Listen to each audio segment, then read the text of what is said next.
कृष्णार्जुनावोचतुः ॐ नमो भवाय शर्वाय रुद्राय वरदाय च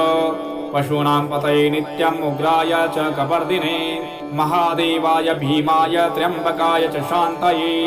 ईशानाय मखग्नाय नमोऽस्त्वन्धकघातिने कुमार गुरुवे तुभ्यं नीलग्रीवाय वेधसे पिनाकिने हविष्याय सत्याय विभवे सदा